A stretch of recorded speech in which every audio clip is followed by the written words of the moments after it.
चलित मास प्रथम सप्ताह एसपी पुरी निर्देश क्रमे गोटे स्पेशल ड्राइव आमर चली जिते पुराणा केस अच्छी से केस्र आसामी मान गिरफ्त कर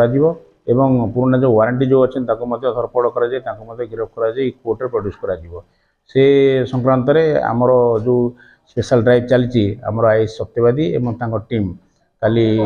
गोटे रेड करते से रेड रे सत्यवादी थाना एक पुराणा मकदमा केस नंबर 355/22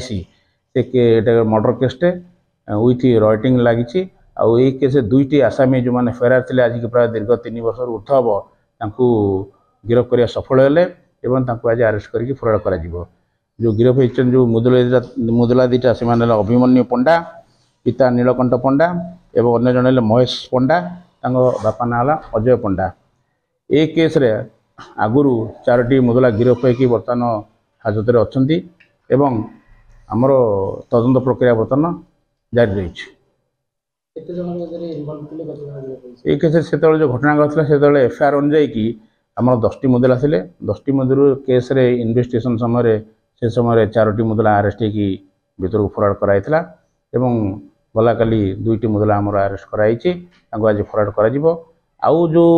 मुदला मान जो रहीगले फेरार अच्छा खूब शीघ्र गिरफ्त कर।